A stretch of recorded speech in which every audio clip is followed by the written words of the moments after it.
Funding for this program comes from 100 plus women who care of the New River Valley, with additional support from the American Advertising Federation of Roanoke.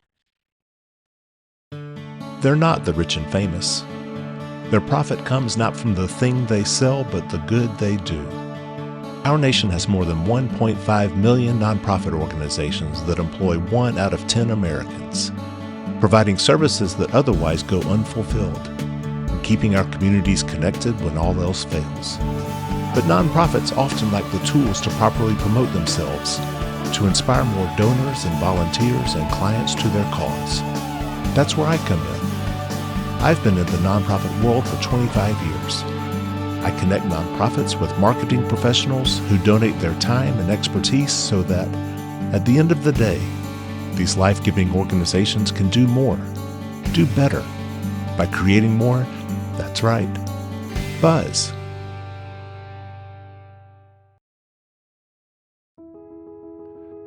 There is a mythological African bird called the Sankofa, whose body faces forward with its head turned back. The significance? In order to know where we are going, we have to know where we have been. Such a place is rising, like that other mythological bird, the phoenix, in the southwestern Virginia town of Pulaski, at a place called Calfee. How it kept moving forward is the story we are honored to share on today's episode of Buzz. My name's Jill Williams, and I'm the Executive Director of the Calfee Community and Cultural Center. This was the Calfee Training School built in 1939 after the original Calfee Training School across the street burned down. It educated about 250 Black children here in Pulaski until the schools desegregated finally in 1966. One of those students is now Calfee Board President, Mickey Hickman, who enjoyed a long career as teacher and administrator in a desegregated Pulaski County public school system. I attended Calfee Training School, grades 1 through 7. I entered the first grade in 1955. 56 was my first year of school. Eventually, I ended up earning a doctorate degree from Virginia Tech. Didn't know about the politics of that time. We just came to school. My parents gave me some rules about coping with white people. If they're coming down the street, move over a little bit, let them pass, don't look them in the eye or things like that. And there were certain places that we couldn't go to growing up, certain streets, neighborhoods, and things like that.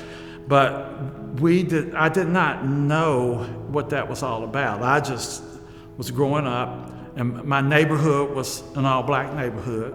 But I went out each day, had fun, played with my neighborhood pals and things like that. And so I didn't know about the world and the politics of the world then. We were considered disadvantaged by attending a segregated all-black school, but I could do the work. Schoolwork was a challenge, but I could do it. No, I didn't know I was disadvantaged. Didn't seem like it. While Hickman had a celebrated life in Pulaski County post-desegregation, the Calfee School building did not. From 1966 until the early 2000s, it served a variety of purposes, including public kindergarten and corporate office space, before it was abandoned and left to rot with collapsing ceilings and raccoon dens. So in 2018, my children's preschool was closing, and Pulaski is a child care desert.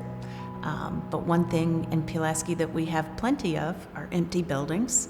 So my husband and I and some other people in the town felt like we could certainly find an empty building that would be able to accommodate some expanded quality child care. So in our search, somebody recommended that we look into the Calfee School. I had no idea the Calfee School existed. I'm embarrassed to say, never thought to ask or anything. But we came and looked at the building with some alumni of the school, some people who were affiliated with its history, and what we found not only was an amazing building with amazing bones, but also an amazing history. And once we walked through first, we realized not only could this building accommodate a child care center, but also a museum about the building's remarkable history and the community's remarkable history, but also other functions that we wanted to have the community participate in figuring out what those would be. I went on a tour with Mickey Hickman to get a glimpse of Calfee's past and future. This was my second grade classroom, but this room now is going to be our museum, the African American Heritage Center at Calfee. Okay. It's going to tell the history of this, and we have a fabulous history. Down this way was the fourth grade classroom. This is going to be a digital computer lab. You can see that it's kind of in the works here. We have the machines, the computers. One of the things we're working on now is to collaborate with Pulaski County Public Schools. We're going to offer a reading tutoring program.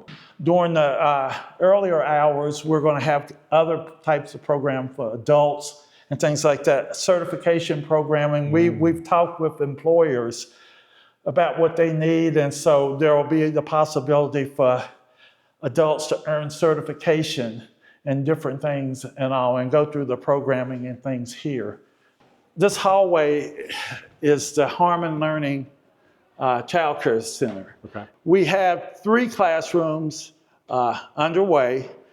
The plans are to have 6. When we're at full capacity, we can have up to 99. We can't go past 99. Wow. Another space Mr. Hickman showed me is the Lena Huckstep Kitchen, named for Calfee's longtime cook, who is known for sending sacks of her famous cornbread home with financially struggling children. Construction is now underway to create a larger full-scale commercial kitchen so that aspiring caterers have a place to launch their businesses. This room right in front of us was the auditorium/cafeteria. It served a dual purpose. Okay. And all. It's cluttered. We can go in here. It's going to be the last thing that we develop. But this gives you a good sense of what the building was like before you got back in here to repurpose Oh, it. yeah, this is exactly what it looked like. And so we had volunteers come in and carry stuff away. I cannot tell you how many truckloads of debris and things that we carried away. And also, we did a lot of demolition ourselves to save on the cost and also. Well, what a testament to the work that y'all have done to get it from here to what you've just shown me. Yeah, so. Like that Sankofa bird, the building contains so much past, present, and future that it's challenging for the team to effectively communicate the full Calfee story.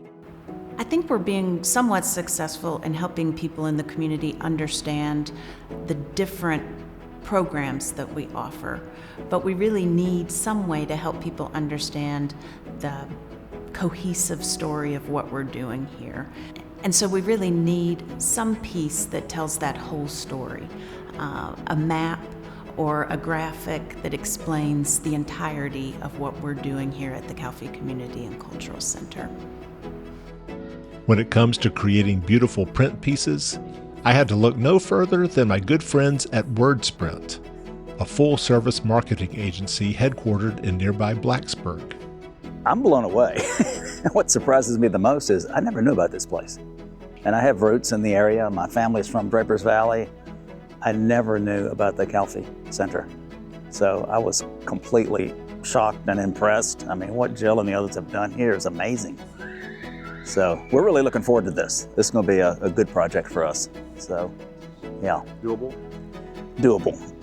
Not easy, but doable. Good. Looking forward to it. While Bill Gilmer and his team at Wordsprint got to work putting Calfee on an actual map, like that Sankofa bird, I kept my head on a swivel to learn more about Calfee's rich history. My name is Colette Hash. I am a member of the Calfee board, have been since day one. I've seen us go through many transitions, and we have many more transitions to go through. So we're very excited to be working with the project. Hello, my name is Gary Hash. I'm senior pastor of Jubilee Christian Center in Fairlawn, Virginia. Calfee was a very strict school.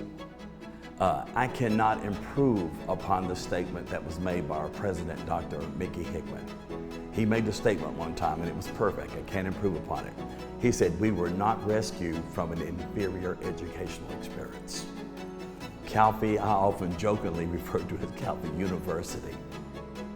The education may not have been inferior due to the talents and expectations of the teachers, but in an era of school segregation, it certainly wasn't equal, according to Marilyn Harmon, whose parents attended Calfee, then went on to college at Tuskegee Institute in Alabama, and in the 1940s returned to Pulaski, her father Chauncey as principal, her mother Lucy as a teacher. He came back to Pulaski, and things were just like they were when he left. The school was not adequate, not equal to the white schools, leaky roofs and other kinds of things. And then he found out the salaries were different. And my dad had gone to Richmond to a principal's conference. And at that conference, he met someone who knew Thurgood Marshall, and he was telling him the story about the schools. And he said, well, you write to Mr. Marshall. And my dad did the situation, and Thurgood Marshall wrote him back and said he would take him as a plaintiff, but keep it quiet. And he talked with my grandmother and grandfather, and my grandmother, he said, Mother, I might lose my job. She said, well, you're not making any money anyway. You might as well just go ahead and file a suit. This lawsuit, which foreshadowed the landmark case that struck down Separate but Equal, Brown versus Board of Education, was the subject of Calfee's first major program. So one of the projects that has come out of the Calfee Center under the umbrella of our African American Heritage Center is the 2354 project. So the 2354 project came up with that name because it was 23 families and 54 children who sued the Pulaski County School Board for equal educational opportunities. And within that project, we didn't only want to highlight the history of it, but we also wanted to highlight the intersectionality. So how these families and these descendants spawned over generations. What did they do for a living? What kind of hobbies did they participate in? Who were they? And so you'll see on the quilts, when you actually take a second and look at it, you'll see some family photos, you'll see birth certificates, you'll see marriage certificates, you'll see all kinds of information that was donated to us or that we found through our research efforts and archiving. So. The research has had profound effects not just on the community, but the researchers themselves, such as Clay Adkins and Camille Simon, who are putting their Virginia Tech history degrees to use at Calfee.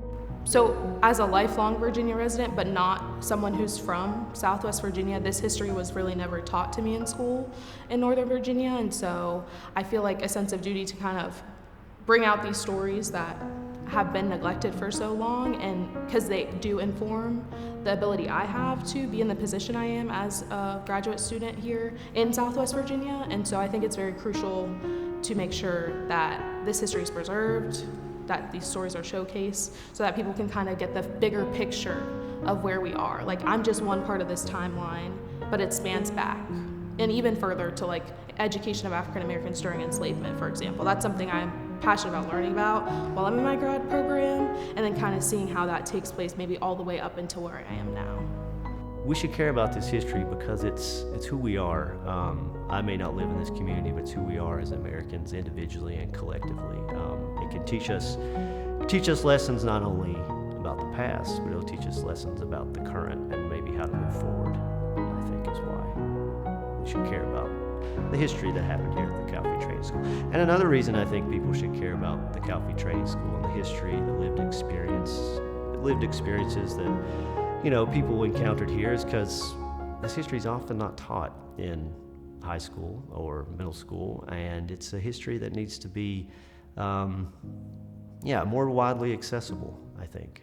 Yeah. But Calfee's History Museum isn't the only space honoring its legacy. I'm Roxana Wilson. I'm the child care director here. Not only was this an African American cultural school, but now education is still flowing through these halls. Here. Yeah, that know, you take those for your class. You gotta wash them. You wash them, and then we can cut them. We teach, and our teachers have that heart and that desire and that thing that I'm sure what I've learned about the teachers that were here has carried through. Our children gain cultural awareness. They gain learning different cultures that they would have never been exposed to without the conscious thought processes of the executive director and the vision of this place.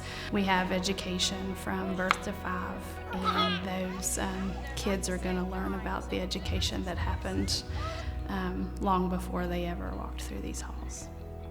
Over in the Lena Huckstep kitchen, Kathy Young is already cooking for the Child Care Center, but looks forward to building her catering business once the commercial kitchen opens. To be honest, it's like me being at home.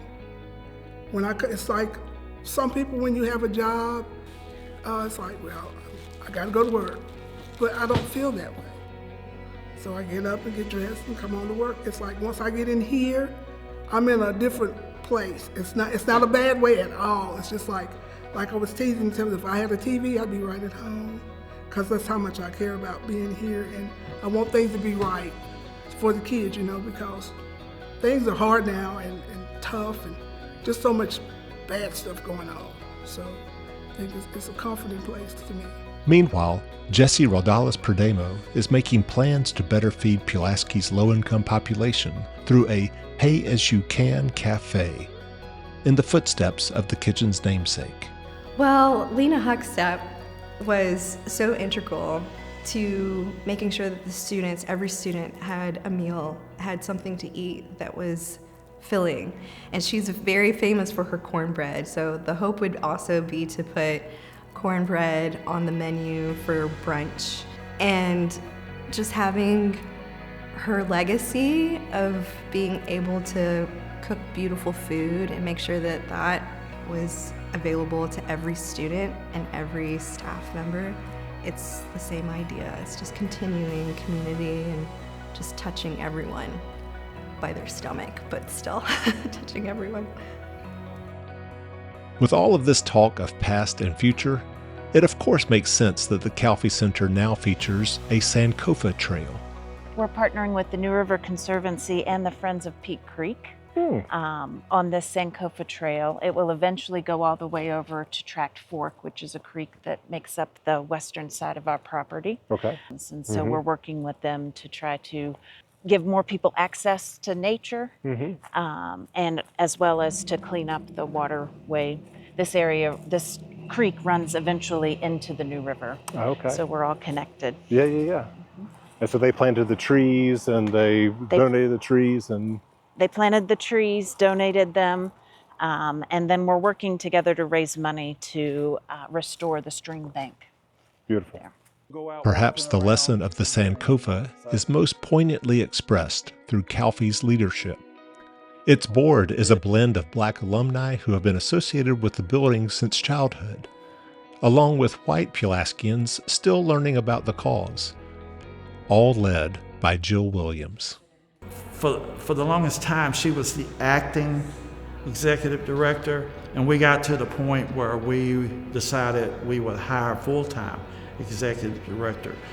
And a few applications came in. We looked at them and their qualifications and things, and maybe some good people, but the more I thought about it, and when I thought about what Jill, she was handling not only the transformation of the building, but the writing of the grants, also the programming that we would have once we were open. And she knew so many layers that I talked to one of the board members that I relied on for their advice, and what are we doing here? And we don't look at Jill as a white person, leading a black organization. We look at her as the right person leading the organization.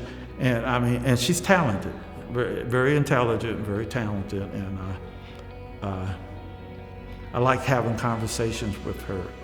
And whenever I think we have a crisis, here with the project, something we didn't get some grant or something that we expected, and the news would come out, and I thought maybe I would have to commiserate her, or I needed commiserating.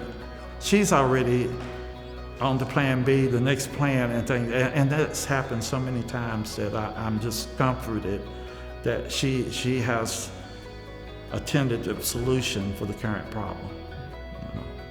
I think Calfee right now is working to make people's lives better. And so it's great to be a part of that process. The thing that comes to my mind is community. This is a community thing. There are so many, outside of the amazing historical foundation to this story of Calfee, it's a point of pride for our entire area of development culturally and every other way. When I grew up, I heard a lot about history at the macro level. I got some snapshots of just American history, world history. I heard stories from my grandparents, but they were reserved. I never saw the impacts of that history until I started working on this project. So when I think about Black history, I generally just talk about it in conversation as it just being an extension of American history, because it is just history. And places like the Calfee Center, we don't just highlight the struggle, but you also see the resilience that came out of it. A lot of the people who went to this school, even as we discussed earlier, the facilities were not equal, but they went on to pursue amazing careers as doctors, lawyers, really respected community members born out of the resilience found within that struggle. So when I think about the importance and the preservation of Calfee, we're not just preserving stories, we're preserving experiences. And we're continuing that legacy in a translatable way for the next generation. And what would the couple most identified with Calfee Training School think of its rebirth as the Calfee Community and Cultural Center? I think he would be so happy to see children learning the diversity in the school, the ideas that have been imparted here, and looking at it as a betterment for the Pulaski and for the people of Pulaski. My mother would feel the same. Not a haughty proud, but so grateful that things had changed. Well, Bill and Heather, Wordsprint, Team Wordsprint, thank y'all so much for coming back onto Buzz and helping such a phenomenal organization like Calfee Community and Cultural Center, and the incredible history that you're trying to capture in this one document. I can't wait to see what they put together. Kiana and I are tell the story all the time, try to figure out how to tell the story, and we're excited to see a new tool to do so. So thank you. Heather and I were both literally blown away by meeting Jill and doing the tour and learning so much that we never knew. And we're just hoping that our efforts can translate some of Jill's passion and some of this rich history into something visual that will help get the right message out there. So this is the historical map side. So I see the original Calfee School, which burned down, and then I see the new Calfee School and so many other, I guess, iconic spaces in Pulaski that pertain to prominent African American history here. Yeah, this was the largest thriving African American business and social and spiritual district between Roanoke and Bluefield. People would come here from very far away to hang out, to do business, to go to church, and so forth. And this is just side one. This is just side one.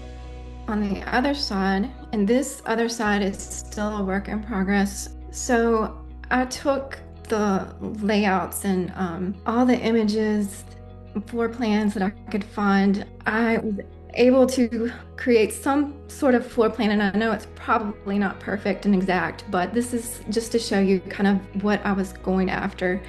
This is gorgeous. Oh my gosh. Yeah.